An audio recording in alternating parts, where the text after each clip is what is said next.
Welcome to the Apple Insider Podcast. This is your host, Stephen Robles, and today we're going even deeper on the iPhone 15 and 15 Pro, Ultra 2, and Apple Watch Series 9. Plus, I have a FineWoven case in hand, going to provide my live reactions for that and talk about all the details that just weren't mentioned in the keynote. This episode is brought to you by HelloFresh, and joining me to discuss all the iPhone 15 stuff is my friend Wes Hilliard. How's it going, Wes? Trying to find more money. Just checking between the couch cushions and yeah, it flew away. Although we'll get into it because there were a lot of things that weren't announced and even weren't updated to USB-C, and some things just died off regretfully. So we will talk about that, and I'm going to try and go in an order where it makes sense, but also not covering kind of the biggest announcements. The recap episode is already in the feed. That went up right after the event. All the big announcements and big changes were mentioned there. Going to try and cover the things that have come out since the event and with people testing and doing hands-on and such. I think I've watched probably 6 hours of YouTube videos of just all the hands-on. So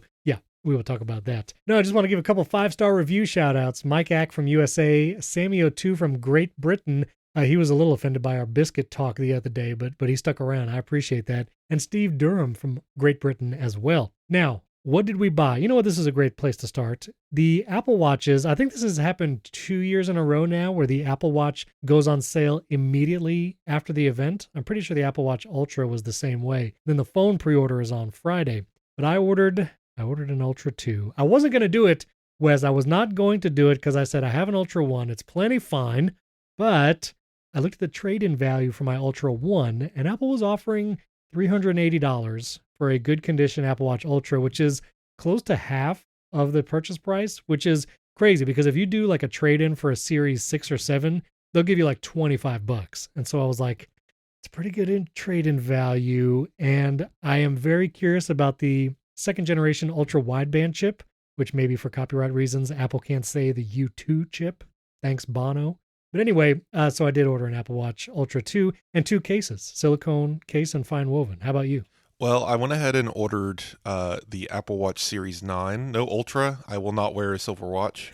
So I got this same watch in stainless steel graphite. Nice. Okay. Very basic band because I tried to get one of the new bands, but nothing would let you couldn't order it. It was just completely unavailable. It wasn't even on a delay. Yeah, no cases or anything for me. I don't really buy cases. I don't use a case generally.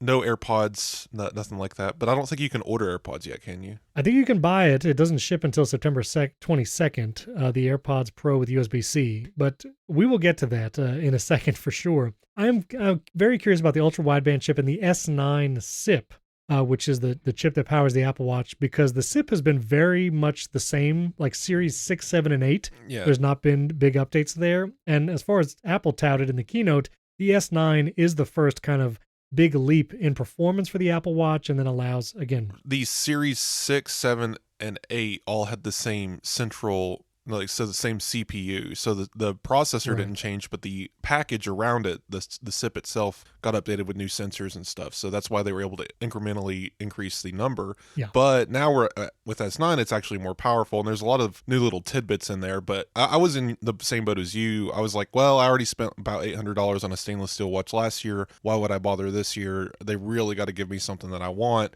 And it wasn't even any new health sensors or anything. That new gesture, I have to try that. And on top of that, like, yeah, just the speed boost, there's more storage. There's just a lot of little things here. We're going to talk about that gesture too. Hopefully we get to it. So again, no promises because we have a lot to cover, but the pinch gesture is interesting. I'll just say that. I do want to mention I got a couple cases just right as we were started to record. The FedEx truck pulled up and delivered 2 cases because I am going with the Pro Max model this year. As we record, it is Thursday, so I have not pre-ordered, but I do the Apple iPhone upgrade program, and they let you do like the pre-order, like get ready to order your phone. And you do have to choose your make, model, storage, and all that kind of stuff. And so I have chosen the iPhone 15 Pro Max, my first Pro Max phone ever, in the blue titanium. And so I now have a couple Pro Max cases right here in front of me, including the FineWoven. And what you mentioned, the Apple Watch, some of those bands you couldn't order. I actually tried to order a FineWoven Apple Watch band, and it doesn't look like they're available yet. I don't know. Might have to wait till next week with the official launch on the 22nd. But the FineWoven case, I'm holding it in my hand right now, Wes, and it is interesting. This feels like Suede is maybe an okay moniker. I don't know if it really feels suede-like or just kind of fuzzy. Now, that might be a bad, like, I don't know if that's accurate either. The buttons are the same. You kind of have like the metal buttons. There is a button over the action button on the case. And so there are no holes into any of the buttons on this case, on Apple's cases in particular. The edges are kind of a hard plastic with a darker color than the back, which I think I kind of like. But yeah, the back, it's like it's a material. It's not leather. It's not like leather at all. And I'm curious how it holds up with water when compared to leather. One of the other things too is that with the bezels being smaller, Apple chose to not make the screen sizes any bigger, so the physical dimensions of both the Pro and Pro Max phones are actually smaller than the 14 Pro and 14 Pro Max. And holding the case in my hand, it does not feel as egregious as the 14 Pro Max had last year. And it's 10% lighter this time too. And lighter, so I am very excited for that.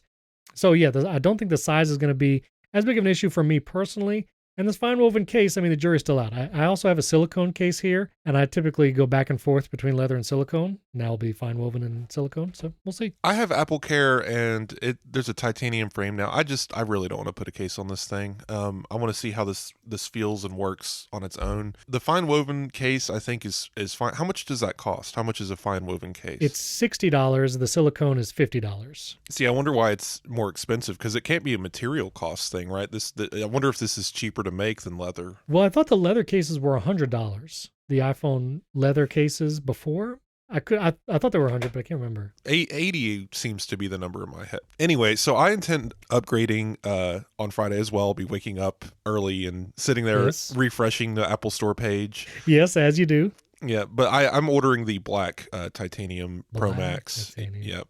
And I'm getting 1 terabyte of storage this time. 1 terabyte. Listen, so with the like ProRes video and all that, two things. I thought about the 1 terabyte, but first off, my current iPhone 14 Pro, I have the 512 gigabytes, and I'm right at about half. And so I know I definitely don't want to go down in storage, but going up to a terabyte seemed a little excessive. So I'm sticking with 500. I'm in the 400 gig range right now, and I have the photo library set to download on device because I like to have it local.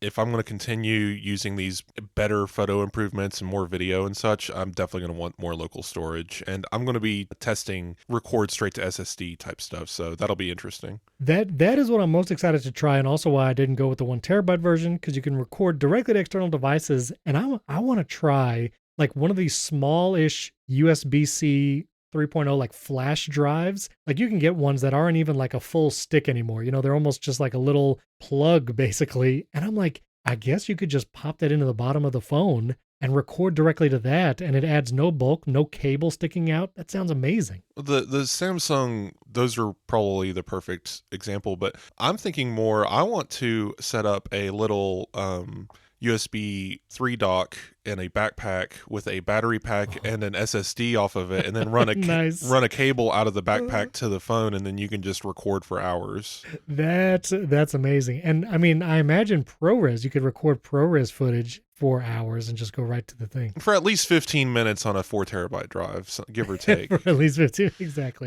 exactly. All right, so I want to jump into some more details about the phones and the watches and AirPods and all that. One piece of quick follow-up. After I said camel case last week with the FineWoven and everything, literally 1,000 people reached out via email, social media, carrier pigeon to correct me to say there's a difference between camel case and Pascal case. Apparently, Pascal case is like MacBook, where both the first letter M and the middle letter B are capitalized. That's Pascal case.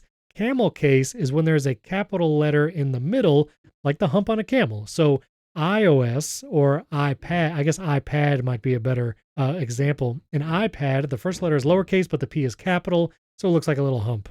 I guess iPad is camel case, MacBook is Pascal case, as is FineWoven. And I didn't say I would shave an eyebrow. I'm glad I didn't. But my skepticism about the term FineWoven was clearly dispelled during the event, because FineWoven is in fact the name of the material Apple is using. So everyone always keeps using the phrase Apple would never. I just don't think that phrase applies to anything anymore, really. Yeah, I guess not. So thank you for all those follow-ups. I do appreciate it. Now, iPhone 15. I'm not going to go over a lot of the big changes again that was in the recap episode. A bunch of things I did not mention and we're going to cover here because they came out afterwards. The iPhone 15 and 15 Pro have a Thread radio inside. Thread is the smart home wireless protocol that allows for faster communication between smart home devices. First time this has ever been in a phone, and I'm curious what it means for Apple home devices that use Thread. We discussed this more on HomeKit Insider on Monday. I expect this will help with pairing and setup. Right. I don't know if you've tried setting up like the new Nano Leaf line that's Matter only. Those things are very temperamental. I think having a Thread radio will make this all the easier. That would be nice because, yes, a lot of times in that setup, you have to fall back to either Wi-Fi or Bluetooth. And so Thread would be great for that. I'm going to try a side-by-side test to, like, in the Home app, if I turn this Thread device on, how fast is it on, say, my iPad or even my iPhone 14 Pro versus the 15 Pro Max with Thread inside. So and think about it. If we're pairing Thread with offline device Siri, you'll be able to give Siri a command. There's no reason why like HomeKit commands shouldn't be on device. I don't think that's going to go back to a server anymore. So you'd be able to give Siri a HomeKit command, pass that through Thread, and like by the time you're finished speaking, the thing is happening. Right? Like that is true. It should be rather instantaneous, local network all the way through. I didn't even think about. So I said offline, I think, in the recap episode, and I shouldn't have said offline. This is on device Siri happening with like the Apple Watch Series 9 and the Apple Watch Ultra 2. And I thought we had on device Siri for some things on the phone already. Or is this? Yes, but I think it's still, this isn't the same Siri though. I think it's always improving. They're always adding more, and I think this is just another step above. We have a newer, I think 2 neural engines in the A17 Pro, so this should only get faster and better. Okay, very good. Yeah, well that means all offline. Nothing has to hit a server for a command via Siri and your HomeKit stuff over Thread. That would be pretty sweet. I talked about the U2 or the second generation Ultra Wideband chip. I am really curious if they can't call it U2 because of there's no way. The band. That seems like such a weird legal argument. They called it the U1 chip though. That's why I'm curious. Like, what if like every U2 chip has like a little picture of Bono on it? Like, it did deep inside the phone. I talked about this in the recap episode, but I'm excited to try the People Find My, and I think this would be really useful, especially with children. If you have a child with a Apple Watch Series 9, let's say, with that second generation Ultra Wideband chip, and you are in a busy market or in a mall, maybe you're even at a theme park, that Precision Find My to be able to find your child or another person you're just trying to meet up with a friend seems like it's going to be really cool. And then also the Find Your iPhone from your watch with that Precision Find My. I was curious in the event, it didn't look like it would show an arrow on screen with the watch, but I just spoke with Andrew, and in his video, it does confirm there's no arrow, but it does have kind of a highlighted portion of a circle on the Apple Watch when you're using Precision Find My to find your phone. So it's not an arrow direction, but it does give you some like kind of a 25% of a circle direction to see where your phone might be on the watch. So is second generation Ultra Wideband, is that a Pro only feature? No, this is iPhone 15 as well, and then Series 9 and Ultra 2. Okay, yeah, I figured because it was a separate chipset, so I was like, it can't have to do with the A16, right? So no. That's great. Yeah, separate chip. That'll be interesting. Yeah, and they did the Precision Find My with People during the iPhone 15 section of the event. And so, yeah, for sure, the U2 chip, as I'll say, is coming. Goodness. So the USB-C port. This has been, a bunch of things kind of coming out about the USB-C port across both devices. Obviously, we have a difference when it comes to data transfer speeds. iPhone 15 is still on USB 2.0 speeds. The iPhone 15 Pro and Pro Max have 3.0 speeds, which is 10 gigabits per second. That is the speed. Whereas if it were Thunderbolt, that's when you get 40 gigabits per second and higher. Let me make this really simple. Okay, please. Everyone who has an iPad mini, this is it. It's the iPad mini. It's the USB port, 3.0 speeds. You can connect it to your other devices to charge, unless it's a bigger source, then that device will charge the iPad mini. Basic rules, if anything you've been able to do with the port on the iPad mini, you can do with the iPhone. So gotcha. I don't think it's too crazy to think, like I said, having like a USB 3 dock. We also found out more information. The DisplayPort version allows for connecting the iPhone directly to a TV for a 4K output. Yes. So you can record video in 4K ProRes and then connect it straight to a display. Now, you're not going to be doing Stage Manager or anything like that, but I've actually had the thought, and we can get to it later, of what if we can do a little bit of ray tracing like Resident Evil 4 on a TV through the iPhone, through a connected dock. Yeah. That would be nuts. Yes. So, and that is on all models. So iPhone 15 and 15 Pro and Pro Max, you can get display output up to 4K just over that USB-C, which is nice. Also, that USB-C port can charge AirPods and an Apple Watch from the phone. So while we don't have that reverse wireless charging that we've heard rumored for years, where you just put your AirPods on the back of the phone, which I understand, like that's going to be dissipating a lot of energy and heat. 5 people are going to do this. I mean, let's be real. I know, but it is nice. I mean, if you're on a plane or something and for some reason you don't have a power bank and there's no plugs on it and you want to give your AirPods a little juice, you can plug in your USB-C cable from the phone to your AirPods case, I guess if you get one with USB-C, and charge your AirPods a little bit. I also appreciated, I've combed through the product pages on Apple's website, and when it talked about USB-C, thankfully they did highlight microphones as an input for that connector. And I have just been hoping that USB microphone connectivity comes to the phone as it is on the iPad. And like Wes is saying, if you have an iPad mini or an iPad Pro right now, you know what this is like, but you can plug in a USB-C microphone very easily and it works great, honestly, on iPad. And so I'm looking forward to a dongle-less life when it comes to microphones and the iPhone. So are we going to start recording the Apple Insider podcast from our iPhones? That would be something. I don't know if I want to risk that just yet or try it. I mean, I've done it from an iPad once. When I was traveling one time with you, I actually did. And you used to record on the iPad all the time. Yes. We don't have time today, but I have been working from my iPad exclusively for like the last 3 weeks. Oh, my word. Well, there it is. Yeah. You know, I am curious with audio devices like the Rode Wireless Go 2, which are these lapel microphones. There is a USB-C port on the receiver for those wireless mics. And I'm curious if the iPhone will get the audio directly from that as opposed to like a USB mic. Because when you connect that to a computer like a Mac, it acts as a storage device because you can actually download the WAV files that were recorded locally on the wireless Go 2 receiver and microphone thing. So I'm a little curious how that particular microphone and like the DJI and similar lapels work with the iPhone. So I'm basically going to connect everything to the phone and see what happens. Steven, let me make you sad real quick. No, why? Now, What's happening? Now that the iPhone has USB-C, you know what this means? What does this mean? In iOS 18, Apple is going to give us audio intents on iOS, but not iPadOS. No, it'll be on both. Get out of here. No. And then in iPadOS 19, we'll get audio intents on iPad. That's what this is they're going to do. Blasphemous. No. You'd be burning down Cupertino if that happened. No.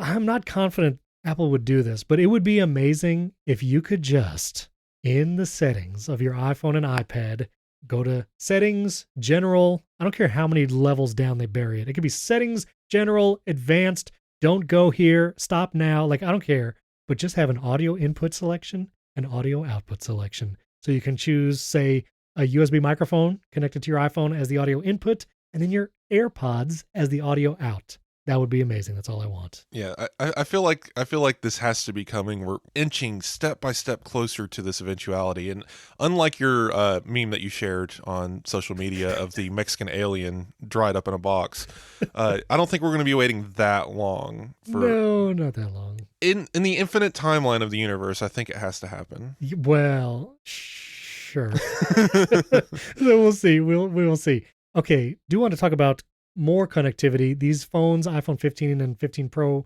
will have Wi-Fi 6E.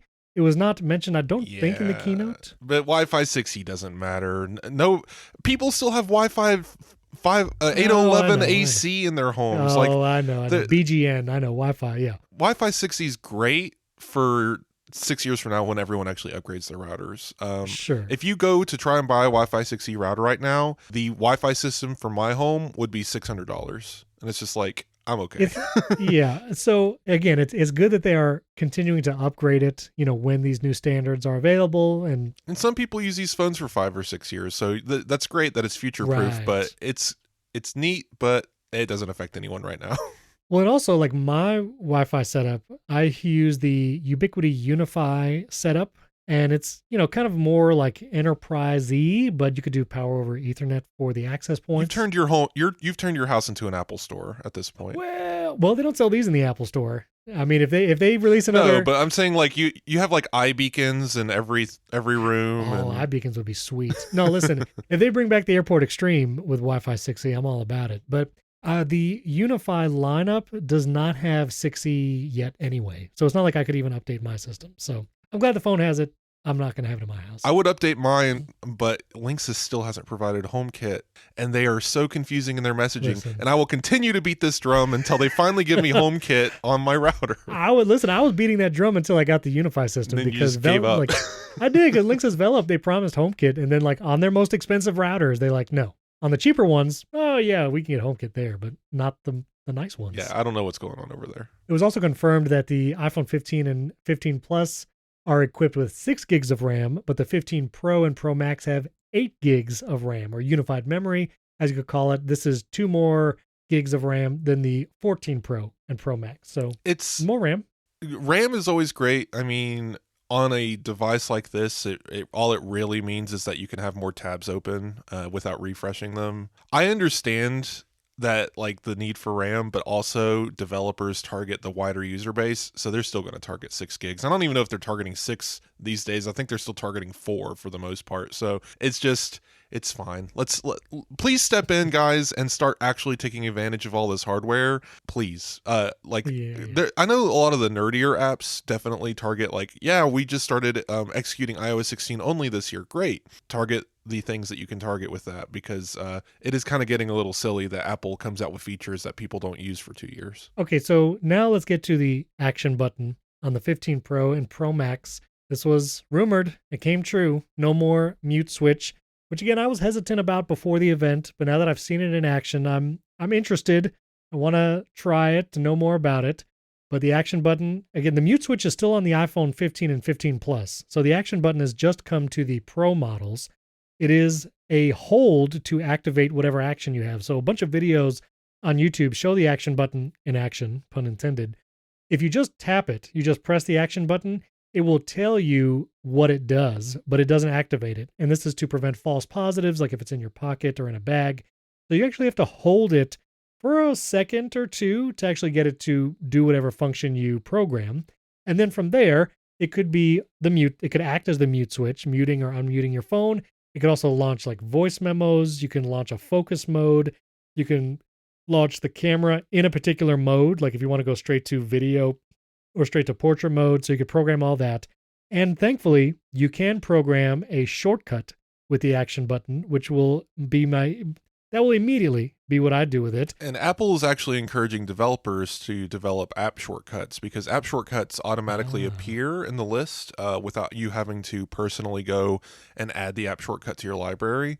Ooh. So any app shortcut that you have from another app will automatically appear as a shortcut action for this. So definitely developers should be taking advantage of this. It's exciting. I think this is the most important detail besides the accessibility features. Right. Yeah, shortcuts is going to be huge for this button. But can I ask you, yes, why did they create this advanced 3D ray traced render for selecting the button? Like, this is the most weird UI Apple has ever made. It is amazing. If you see some of these videos, the settings of the action button. So you go to the settings app like you would for every other setting. And when you go to the action button, it turns into this wild 3D render of the phone and the action button on the side. And you swipe between the different actions in like this, like Apple Vision Pro-esque augmented reality. Like, it is the craziest setting screen ever. And I'm not exactly sure why Apple did this. Is this where we're going with UI in the future? Like, I don't want all my settings to look like that. So that's for sure. Like 3D objects that you interact with. I don't know. I think that like you said, given Apple Vision Pro, I think we're going to see more of this type of UI, video game like, selection menus. Maybe. I'm excited to try it. I will immediately create a shortcut, and I'm going to do a shortcut that it pulls up a menu. And so I'm going to hit my action button. A menu is going to drop down from the top of my dynamic island or whatever. And the menu will have these: toggle mute, because in iOS 17, I double checked, shortcuts is adding an action where you can mute and unmute your phone from a shortcut, which was not the case in iOS 16. So I'm going to have the first action in that shortcut be to toggle my phone's mute status. My second action is going to be to set focus mode. And then I'll have a secondary menu pop up to choose which focus mode. I'm going to have toggle rotation lock as one of the choices in that menu. And then probably like open camera, play podcasts, and run a HomeKit scene. And so I'm excited to try this. What are you going to do with the action button? It's going to be a playground. I'm going to let other people do the work and steal their ideas. Steal their shortcuts. Yeah, this looks like it's going to be a lot of fun. I'm definitely going to tinker around. It's going to be a shortcut. I mean, my focus modes are all automatic. I don't need control over that. I don't really live in do not disturb. I don't really use rotation lock. We'll see. I mean, I think personally, like launching something like Halide into a certain camera mode would be interesting. Yeah. I wonder, this probably won't happen yet because it's so new, but I would like to see eventually being able to assign the button based on your focus mode. So have in my work focus have it do something, and have in my personal focus have it do something, and that would give me a lot more optionality, because having one universal button input feels a little restricting to me. So we'll see what it looks like once we get it. 100%. I would love for the function to change either via shortcut or via focus mode, like you're saying. So for the evening focus mode, that automatically triggers? Or if it works via shortcuts, then you can have focus modes be a trigger for an automation that changes it. So yes, either way. Yeah, either way. I mean, the shortcut support would be nice. It didn't seem like that's an option just yet, but again, I will immediately try it just to see if it's there. This is a brand new feature, bare bones settings. I expect this is going to get added on to as time goes on. Oh, and by the way, just to mention, we do not get the translate function at launch. I don't know if you said that. Right. I saw that. That's coming later. Yeah. And there's also some interesting translate features, which we'll talk about, because iOS 17 launches this Monday, along with iPadOS 17, watchOS 10, and there's some features that I want to get to. I like the idea of traveling somewhere and then having the translate button set up to automatically be ready to translate to the local dialect, and just be like ordering coffee, walk in, say, I want this one, and then point the phone at them, and they're like, oh, okay, yeah. I mean, it might give a stupid translation. It's not a perfect app, but I mean, it's better than nothing. And having it a button press away would be amazing, instead of hold on, let me search for the app, open it, select the right language, it's whatever. Yeah. So the cameras, number one, we have 4K cinematic mode now. Was this 15? Did we not have 4K cinematic mode before? I believe we did. Well, I'm about to tell you right now. I'm going into cinematic mode. We did have it. I think it's coming to the 15 and 15 Plus for the first time. We did have 4K cinematic on the 14 Pro and Pro Max. Yeah, I think cinematic mode can be 4K 60 now. There was something new about it, though. Yeah. Well, I don't know if it's cinematic mode, but the iPhone 15 Pro and Pro Max can shoot 4K 60 ProRes. But only when you're connected to an external drive, because, again, you'll fill up your phone in about 4 seconds with that turned on. It'll be a lot of data. But so 4K cinematics coming to the 15 and 15 Plus. Another thing coming to both phones, this is 15 and 15 Pro, is that you won't have to go into portrait mode to capture the depth info of a picture. Now, this is fascinating. So when you open the camera app, you could just be in the normal photo mode. If it detects a person, like a face, I think also if it detects like an animal, like a pet or something. Dog or cat specifically, not your lizard or birds. If it's looking for eyes and a nose, basically. So if your pet has those kinds of features, it'll work. But if it's really unique, it's not going to work. So yeah. And it won't work on the invasion aliens from Apple TV Plus. Oh my gosh. Because they don't have a face. Yeah, they don't have a face. Yeah. No tendrils. Face. No spoilers. So what happens is you open the camera app, you point it at a person or something with a face, and you'll see this little F icon, similar to how you'll see the macro icon appear if you get very close to a subject. And it's the f-stop F. The f-stop F, and it is telling you that you can capture depth information as you take this photo, even if you're not in portrait mode. And then after the fact, when you're looking at this image on your phone in the Photos app, you can actually apply depth or portrait effect to that photo, and you can even refocus on different portions of the photo, either at a person in the foreground or someone in the background, and all of that depth information is saved even if you didn't choose portrait mode at the time of taking the photo. I wonder if this is like live photos where, yes, technically you can take a live photo and then change which frame is the key photo, but that the different frame other than the key frame might be a little bit less quality. Like, I wonder if this is going to be like yeah, we got some depth information, but because it wasn't prioritizing the portrait mode, that Right. you'll get a better portrait mode if you switch to the direct mode versus we're just including the depth data that we saw. You know what I mean? Like, I wonder if this is going to be a lesser version. But this is with the iPhone 15 Pro series with their neural engine, the automatic detection. But we did discover that on the iPhone 14 series, basically anything with a portrait mode capturing depth data, you can go in and change the subject now in photos. That is just a photos feature. It doesn't have to be that phone. Okay, gotcha. Because previously you would go, and I'm sure you've done this, take a portrait mode with two people in it, and Yes. and for some reason it only detects one face, and that other person was leaned back slightly, and now they're just out of focus. Right. Before, you could just turn off focus and get them back in focus, and that was fine. But now you can actually tap to select their depth data instead of the foreground data, and then you get more manipulation there. It's definitely improved. I do feel like with all these different modes and formats, it is a little confusing if you care what you're shooting. I feel like if someone just doesn't care what format or megapixels their pictures are being taken in, like it's an easy, just open the camera and shoot. But if you try to actually jump in and figure out like what format this photo is going to be in, what megapixels, and I want to get to a couple of those in a second, but it's getting a little complicated with all the different lenses. Apps like Halide, they're not sweating yet, but Apple's photo, like camera app, is getting so much more complex in a good way. Yeah. Like now, even running the iOS 17 release on iPhone 14, they've added some new features. You can select what megapixel count you're shooting at, what format you're going to get when you take that photo from the camera. Right, you couldn't do that before. Right. And on top of that, you have photographic styles. You have, portrait mode versus regular. You could choose a new default, like 35 millimeter, 24 or 20 millimeter. Right. You have multiple zoom levels. So the 1x button will actually have different millimeter scales that you can choose between. A 2x, a digital 3x, and a 5x on the optical. Right. So there's.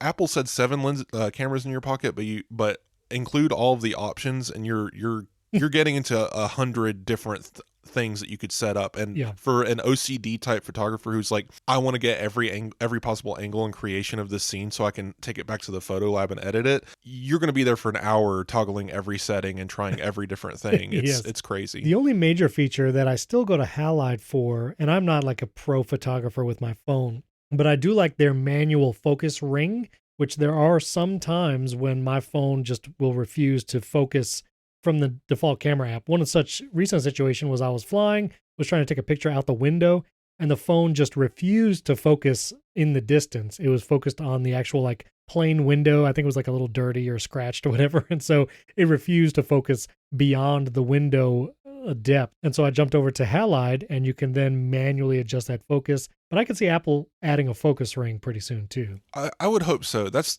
honestly, and I love Halide, but like that's the one thing I open their app for consistently is I need control over the focus in the moment, because I'm taking a picture of a scary mean spider and I don't want to get so close that it actually starts focusing on it with the macro mode. So I want to go to Halide and trigger that manually. I take a lot of pictures of spiders because there's a lot of very interesting spiders in our area. But spiders are interesting. I show them to people and I'm like, oh God, why is this on your phone?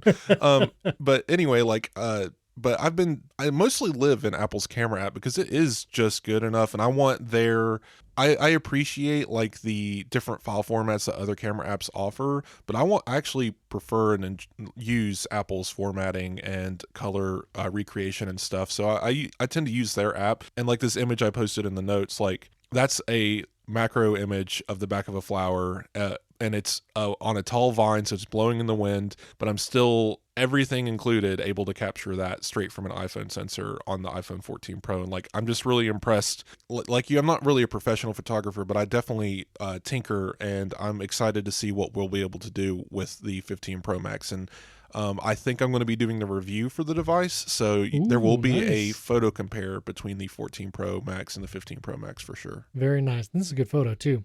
A couple other things on the camera. The tetra prism design, which they didn't call it periscope. It's This not is a a tetra periscope. prism. It's not a periscope. It's a literal prism inside the phone. Just on that real quick, go look up the periscope design in Samsung phones. It's a big piece of thing with several lenses stacked against each other, basically passing through, being reflected off of multiple mirrors, versus the tetraprism is much more compact. The difference being the tetraprism gives us that 5x. You're not going to use tetraprism to get to 10x. That's when you would shift over to Samsung style. It would take up more space inside of the phone, but you would get a longer zoom. That's the difference. Yeah. So because of this tetraprism design, the sensor shift optical image stabilization is now 3D, meaning it moves not only along X and Y axis, but also Z axis for stabilization.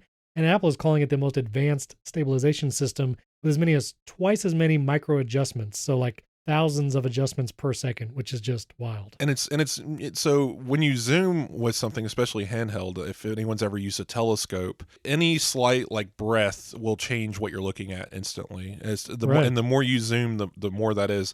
One thing we saw was the viewfinder for when you're zooming actually shows up in the corner to tell you where you are inside of the frame of the photo, which is amazing. Like that's going to give us a lot more control for framing a subject and seeing what you could zoom out to see more of. But I just wanted to comment. I know a lot of people, we did some polls on Twitter asking like what zoom level were you expecting, 5x, 6x, 10x, 15x, and overwhelmingly people voted 15. Like they wanted the highest zoom they could possibly get. But Right. I'm actually kind of happy that Apple constrained themselves here a little bit, because the jump from 2x or digital 3x is already kind of a big jump to 5x, that 120 millimeter equivalent. That's actually a significant step up to something like 10x or 15x. Especially on a phone this size, your image quality is going to drop off a cliff. Apple can do things to make it better, and Samsung, for example, has the 10x zoom with 10x digital crops, giving them 100x super zoom. It's terrible. Ignore whatever their marketing is. Look at actual photos taken by that thing, and it's not. You might as well be doing 15x on an iPhone 14, right? Like it's a similar amount of quality and grain.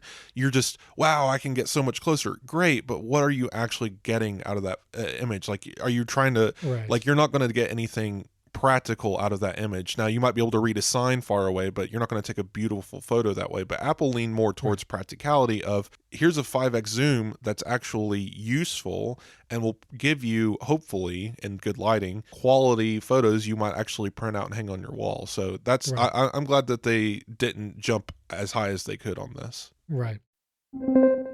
This episode is brought to you by HelloFresh. It is my favorite meal kit, and it's America's #1 meal kit as well. I think it's for good reason. With HelloFresh, you get farm fresh, pre-portioned ingredients and seasonal recipes delivered right to your door, and skip those trips to the grocery store. Count on HelloFresh to make cooking easy, fun, and affordable. And I can say it does all three of those. I do the grocery shopping in my family, and I have to tell you, I love not doing them whenever I don't have to, and HelloFresh makes that possible. Especially with a whole family. I have 3 kids, and sometimes it could be hard to get everyone to agree on stuff, but the recipes that come from HelloFresh, everybody loves them. They are delicious. I recently tried a Gouda burger with a red relish, did a pork chop and rice. All of the recipes are just incredible. And HelloFresh's menu includes 40 recipes and over 100 add-on items to choose from every week. And we also actually like having the family come together and making it. The recipes are so easy to follow. They have beautiful imagery, step-by-step instructions, and so the kids can join in. I'll put a picture of my family cooking some HelloFresh as the chapter art for this sponsor. And HelloFresh takes the stress out of mealtime by delivering those fresh ingredients and easy recipes right to your door. So this fall, I do love the fall season, skip that trip to the grocery store, have dinner in no time with America's #1 meal kit. And a new season calls for new meals. HelloFresh has a fresh fall lineup of delicious dinners and more to choose from. You can pick from those 40 weekly recipes. They also have different lifestyles like veggie to family friendly to fit and wholesome. And it does more than just dinners. HelloFresh, you can do easy breakfasts, quick lunches, and fresh snacks. Just shop the HelloFresh Market and add any of those tasty, time-saving solutions to your weekly box. So go to HelloFresh.com/50 Apple Insider and use the promo code 50 Apple Insider 50 for 50% off plus 15% off the next 2 months. That's HelloFresh.com/50AppleInsider and use that promo code 50AppleInsider for 50% off plus 15% off for the next 2 months. And our thanks again to HelloFresh, America's #1 meal kit.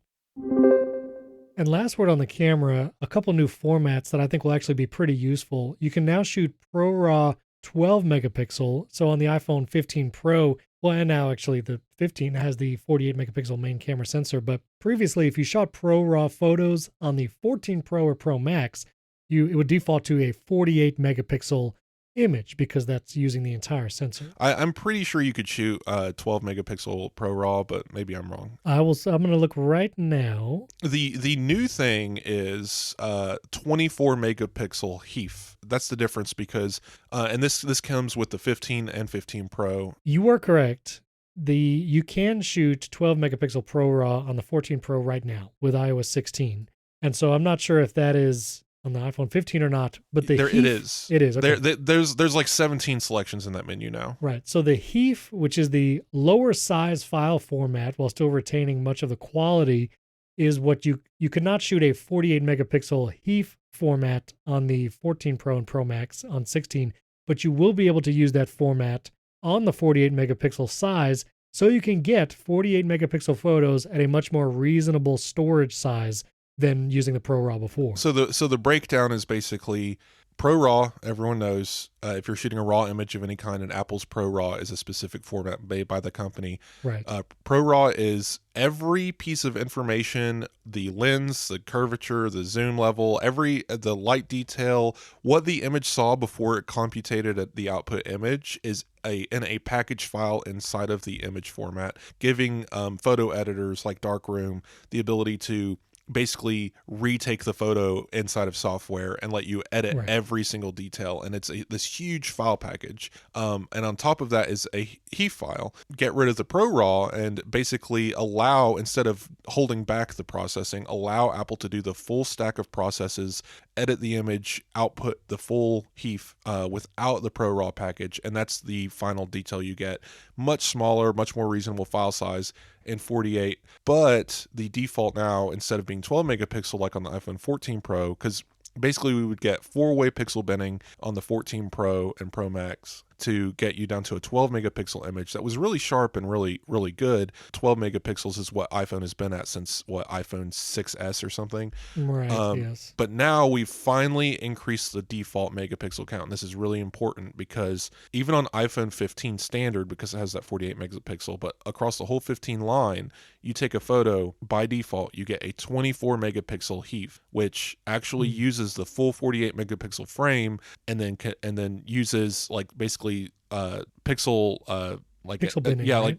Pixel binning combined with like a machine learning algorithm to use the photo stack to select the best, sharpest version of the pixels and then condense that down to 24 megapixels. So it's a really advanced operation, but it's going to give you the best of both worlds. A large image, 24 megapixels is huge. You can hang that on a wall without seeing the pixels in the photo. Right. Versus right now 12 megapixels would get you a like an 8x11 sheet of paper. 24 megapixels is going to be closer to a poster, right?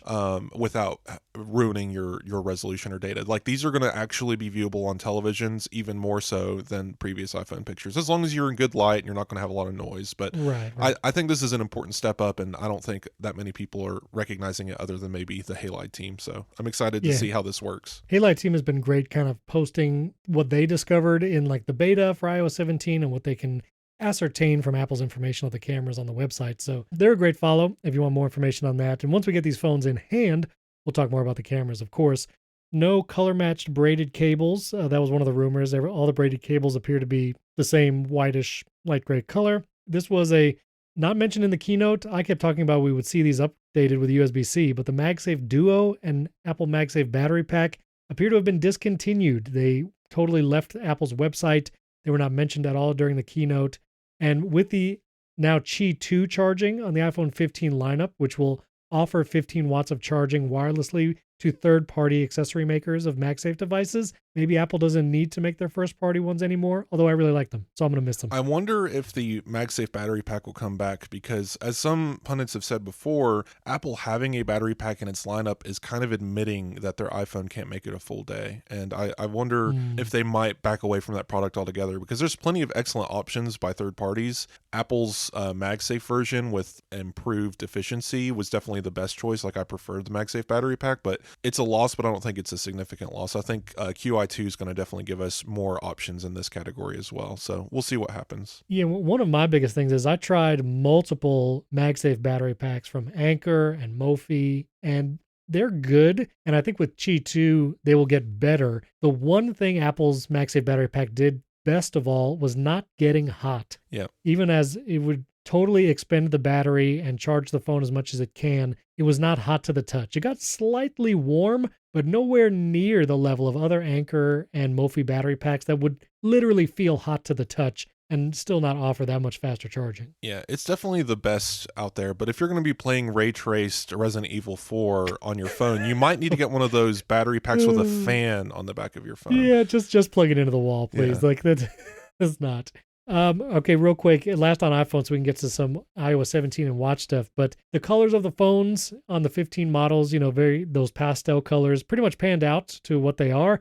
And same with the 15 Pro models, which we have that blue titanium, natural, the white, and the black. I went with the blue. Wes went with black. We'll see what they come out with. But everyone's saying the natural titanium is what they're going for, and I wonder if I chose incorrectly. I don't know. If I could stomach a silver watch, I would probably match my phone to it. But that's the thing. I want the black phone. I want the black watch. So it hurts me inside that they didn't come out with the black Ultra. For sure, there is one YouTube video, and I'll include it, that really focused on the colors specifically, because a lot of the YouTube videos, like, you see the phones very quickly in passing B-roll, and this one really kind of sat on the colors. And if you're thinking about what to do for the pre-order, depending on when you listen to this, if you subscribe to the show and support the show directly on Apple Podcasts and Patreon, you can hear this before pre-orders. But if not, you could still hear it before pre-orders. You just have to listen way early in the morning. I think the colors are fine. I think the pink is great. I know some people who are very excited about a pink Apple Watch and a pink iPhone. This is an excellent time to do it. Barbie marketing is taking over the world. So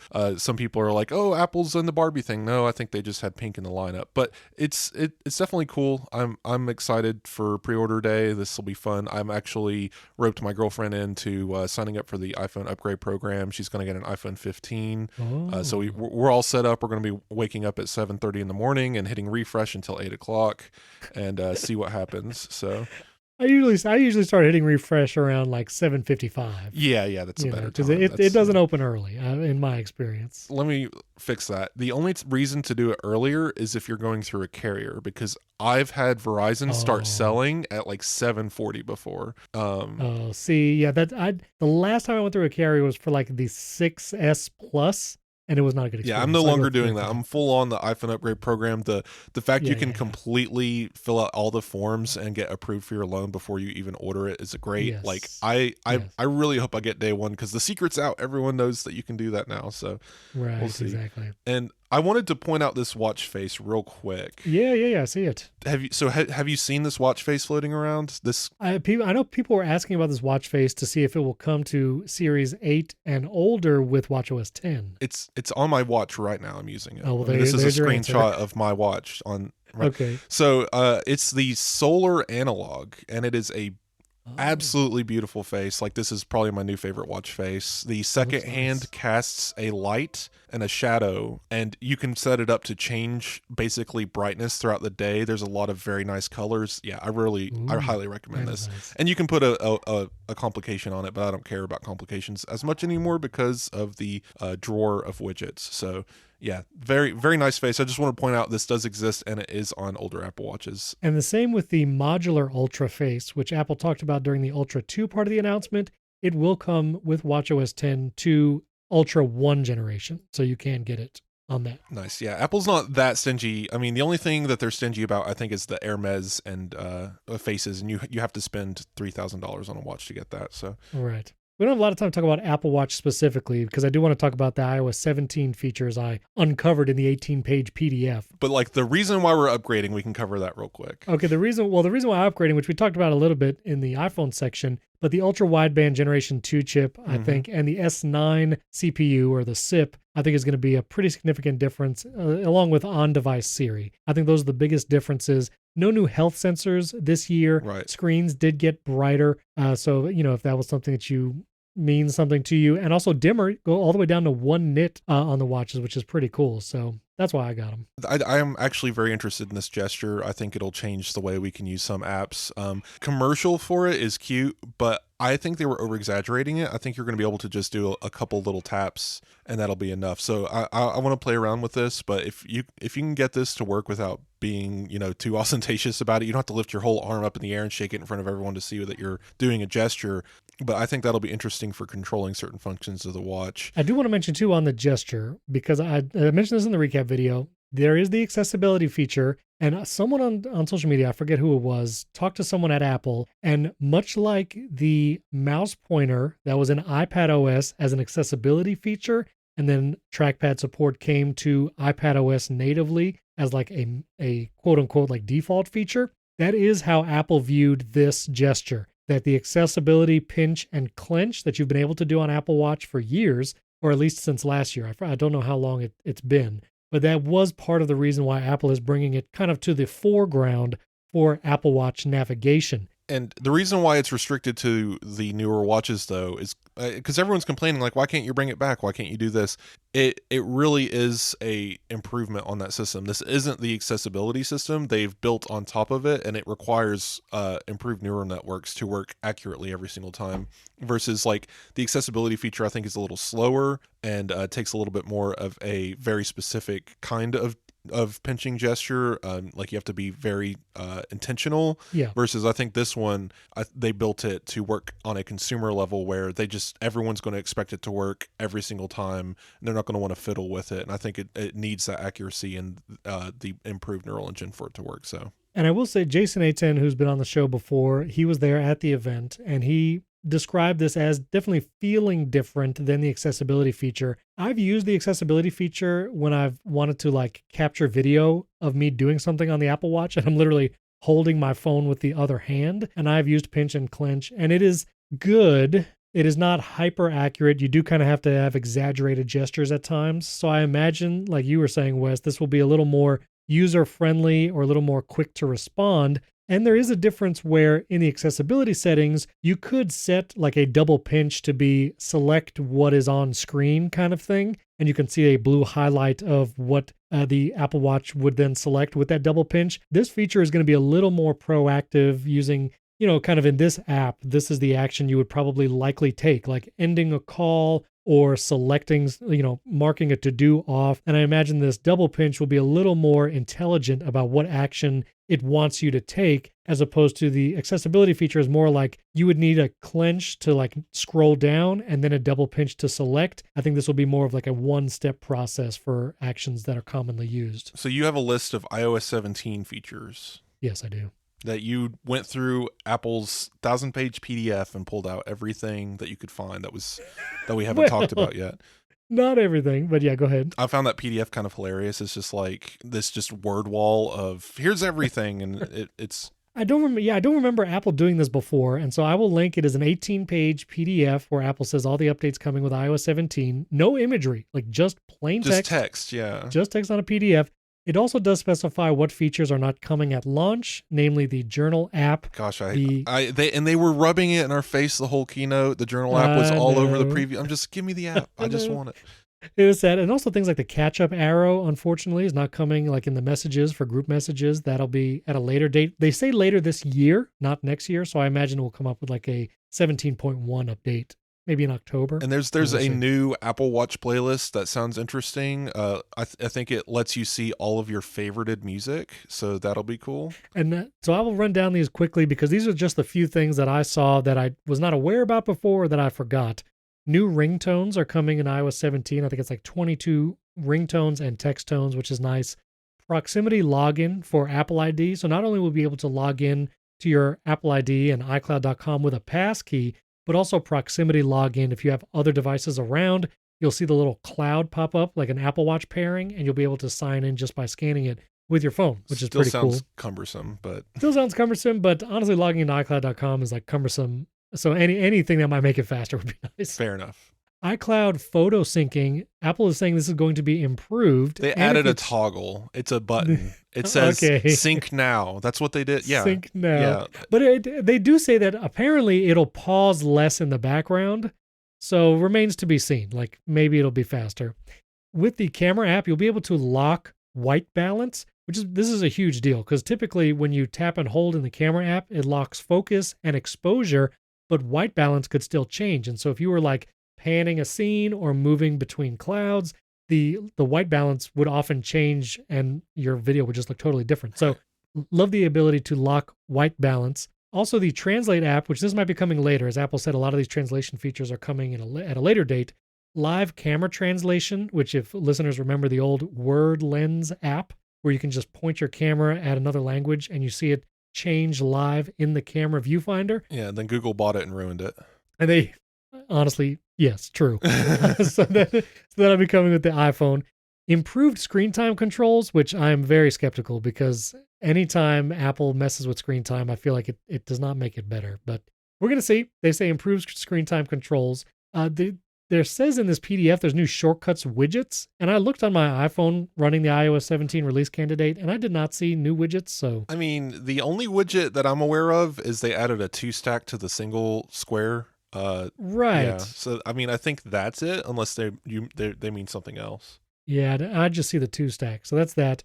Enhanced order tracking in Apple Wallet. I'm curious if this means something with this feature. Anything. Dude, it looks like maybe you'll be able to add other tracking things to the wallet that doesn't just automatically pop up. It worked for 8 minutes. I have the entire year I've ordered from companies that do shop.com, Amazon, FedEx, DHL, whatever.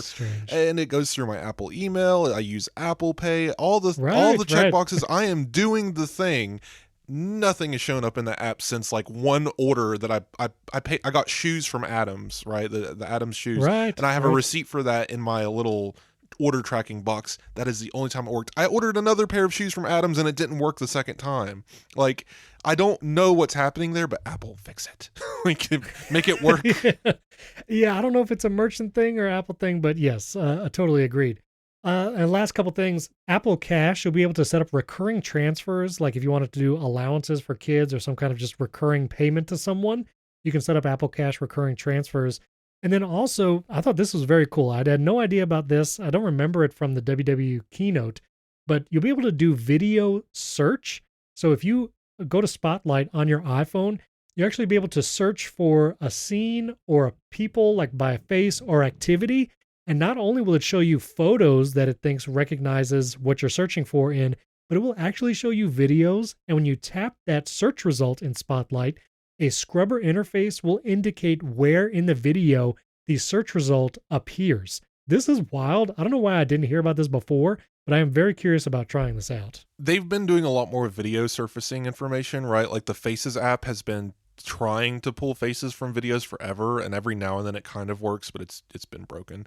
But this should definitely make it better, and I'm excited to see Apple do more work with video, because they've obviously done everything that you can do with the photo library, but video has still been kind of left untouched, other than it exists and you can put it in your library and there it is. But I'll be happy to see them open more possibilities with the video formats, and that's exciting to me too. For sure. I do want to nail home before there's like a couple last little grab bag items. Yeah. I just want to nail this one home. A lot of people who complain about Spotify versus Apple Music, the one feature that's left that everyone's crazy about is Spotify's favorites playlist or whatever, where every single song you've ever liked in Spotify is in this one central zone and people just go to it and shuffle it, and that's like their mix that they just always listen to. Like, this is a thing apparently.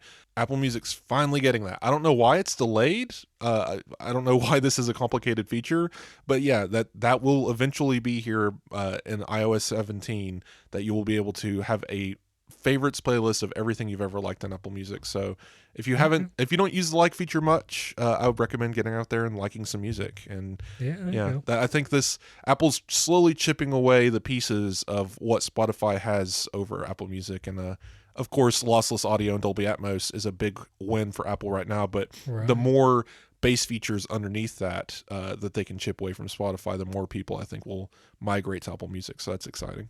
For sure. Last couple quick things. AirPods Pro. So if you buy them right now, you get AirPods Pro 2 with a USB-C case.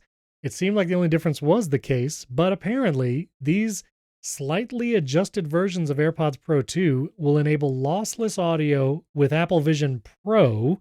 And also, Apple cites a new IP54 rating for additional dust resistance on the case. This one's so funny. All right, so the dust rating on the AirPods Pro Gen 2 with Lightning was IPX4. So X stands for we didn't do this stupid test, right? And X it was in the dust point, right? So everything means something. The 4 is the water rating, the X or 5 is the dust rating. The X and the IPX4 was we just didn't do this test. Who cares? Huh. All that changed is they did the test for the but there is a big change internally, and I wanted to get on that. This is so annoying because now I really want a Vision Pro, and I want this functionality, so I will end up buying the USB-C AirPods. Maybe not day one, but like December, maybe I'll go get a pair. But yes, if you have the USB-C AirPods Pro Gen 2, this is not a Gen 3 product. It's like a Gen 2.1. They did something, and I'm assuming it's antennas. I don't know, but they did something that'll allow direct communication with the Vision Pro that will do lossless over what is it called? A proprietary wireless signal. We don't know what that signal is. We don't know if it's utilizing Bluetooth 5.3 or some mumbo jumbo with the chipset. We don't know what it is. Apple is remaining the YouTube Bono chip, maybe. We don't know what Apple weirdness is happening here. They're not saying anything. The only thing they would confirm is that this is only the USB-C version of the case, and that's why you can't buy just the USB-C case. They are different AirPods in there. It's very strange. Very strange. We also didn't see AirPods 3 get updated with USB-C or AirPods Max. It's because they're waiting for new gens. AirPods 4, AirPods Max 2. Yeah. I'm thinking the new generation devices, hoping for an October event that mentioned these, maybe. What? You don't think so? There will not be an October event this year. The only thing that we might get, maybe, is a press release for M3 and a 24-inch iMac bump. I think that's it. There's no more iPads this will be the first year in the history of iPad that there has not been a single iPad released in a calendar year. Am I crazy? But wasn't the original AirPods Max a press release? Yes, in December. In December. So I mean, technically. Oh, sure. I mean, I'm not saying those won't happen. Yeah, those press releases could absolutely happen. They could do that tomorrow for all we know. But as far as an event goes, it doesn't seem like there's enough. There's not enough. I'm studying the stars. Ming Chi Kuo is lighting, 1 for an event, 2 for no event, and right. I'm just not seeing any evidence of an event. There could be. There's whispers of the iMac and M3, but other than that, and maybe a Mac Mini with M3, this year could be complete. We're done. We might be done for the year, other than press releases. It's possible. I mean, Gurman did say maybe October. This was like a few newsletters ago, so maybe. But I agree with you. I could totally see 3 or 4 press releases between October and November. AirPods 4, AirPods Max 2, and then an M3 iMac, because I don't think the design is going to change very much. No. I mean, it's basically just a slab with a display. They're going to slap an M3 in the existing model. They're going to do nothing else. I mean, that's why I think it's going to be a press release. Like of course it'll enable a bunch of new features, and M3 is going to be important because it's 3 nanometer, and they might bring up Resident Evil Village again, but it's just because it's their favorite video game. How many times has it been brought up now? Like 6 times in a row, like event-wise. Just every event has Resident Evil Village in it. Right. I think this is enough. My wallet's happy. I'm personally disappointed. I always want more fun technology and toys, but I think this will definitely give us some breathing room for Apple Vision Pro, because I think that is their current focus, is getting that launch done early next year. And if we see anything, like you said, it'll be tiny press releases, nothing too significant, but just enough. I mean, AirPods Max original being just a press release was funny. I don't see them having an event just for AirPods or Yeah. If there was if there was iPads and stuff, but Ming Chi Kuo saying like no iPad updates this for the rest of this year, 2023. So I'm we'll see. surprised by the iPad thing. I mean, I think this Yeah. is significant though, because we're at a shifting point. The iPads rumored for spring of next year are meant to be huge overhauls. Huge update. Yeah. So OLED and everything. yeah. So I think it makes sense, but yeah, just funny for me because I'm itching for a new iPad mini. So Same. Promotion, please. One of the most fun, one more things, Apple threw at the end of the event that iCloud storage is going to go up to 12 terabytes. And right now I have it, the maximum you can get of 4 terabytes, which you need the Apple One Premier subscription plus the add-on. So you'll be able to get up to 12. Unsure how pricing is going to work with the Apple One right now. we know the pricing. Well, we know 6 terabyte tier is $30 a month. 12 terabyte tier is $60 a month. Yes, and this will work just the same as the previous as with Apple One. So Apple One, Okay. you don't choose your storage. Everyone seems to forget this. Apple One, you just get 2 terabytes. Right. And then if you want to add iCloud Plus storage, you can by going to the iCloud Plus thing. You can add 2 terabytes for $10, and now you will be able to add 6 terabytes for $30. 12 terabytes for $60, and that's proportional. If you do the math, it works. Okay. Yeah, Gotcha. You're just adding on to the 2 terabytes of Apple One. Apple One storage isn't changing, and you were never able to edit that anyway. So Right. I mean, you do get less storage on the lower Apple One tiers. The 2 terabytes, the Apple One Premier. yeah, if you tier. get the Premier program, you don't get to none of them you get to choose, but the Premier you get Right. 2 terabytes automatically. So Correct. And so there's probably some other details. Again, we will continue to cover them all. So stay tuned again for next week. I do want to mention I'm excited. Apple TV Plus, I feel like has been killing it. I've been watching a bunch of their content. For All Mankind, one of my favorite TV Plus original shows, season 4 starts in November. Yep, that's fun. Morning Show's back. I'm excited about that. Morning Show is back. There's just a lot of good TV Plus going on. They announced a new DreamWorks show today for kids. Nice. So they keep pumping out that kids content. I wonder if anyone's watching it. I would really like them to get into they need to advance from preschool to middle school and start making like Steven Universe and Adventure Time so I can be happy.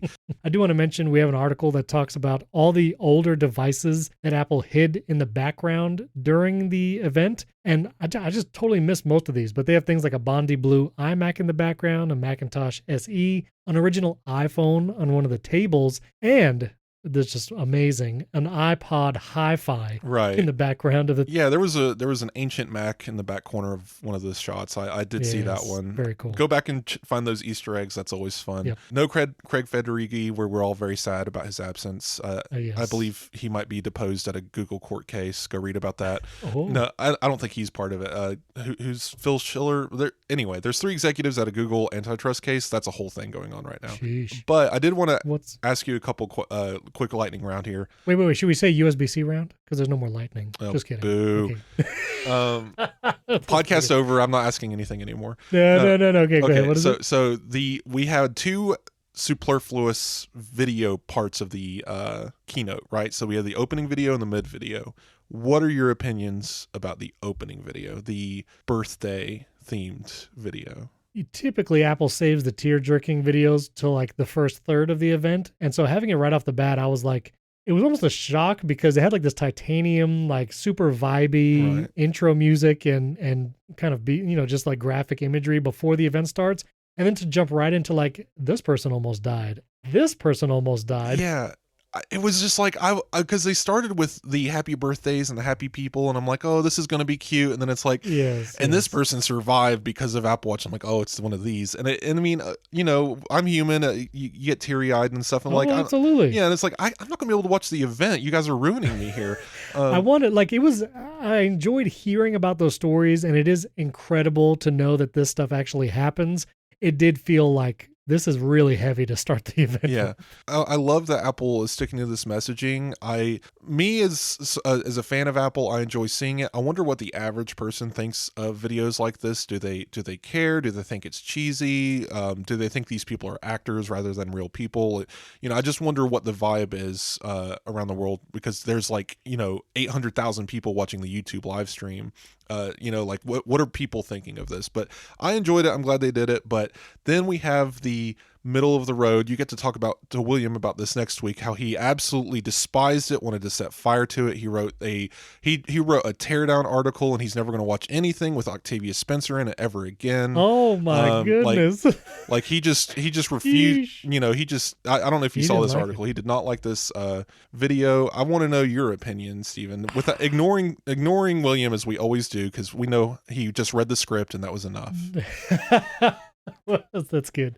I will 100% ask him about this next week. So number one, because this event was much slower, I actually enjoyed having some time to like write thoughts. It was nice. Post on 3 different social media networks. A breather. And write notes for the recap podcast. So like I appreciated the slower pace and breaks just as breaks. And so for that reason, like I wasn't kind of just angry about these different things.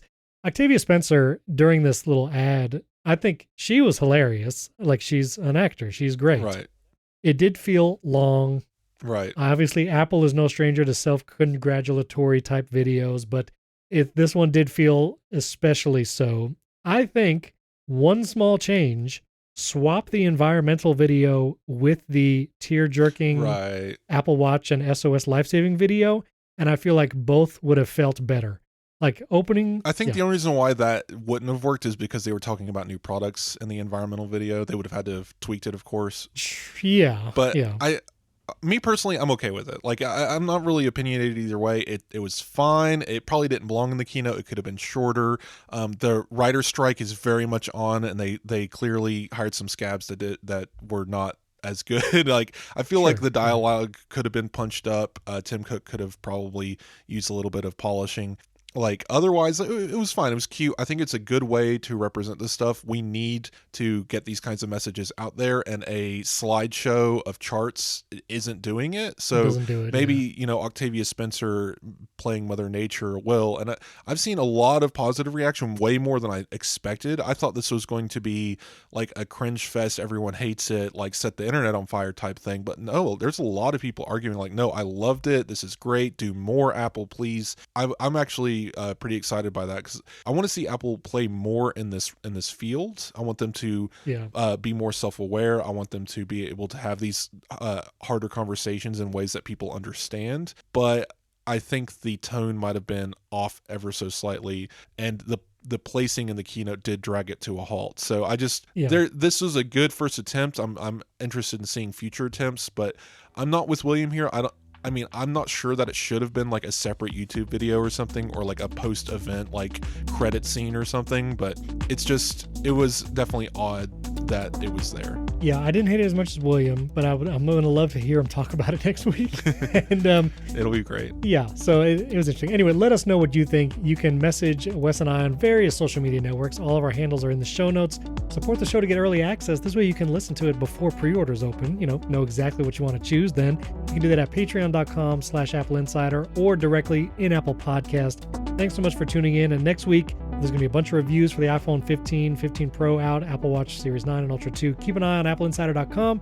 We'll cover all of that. And again, thanks for listening. We'll catch you next time.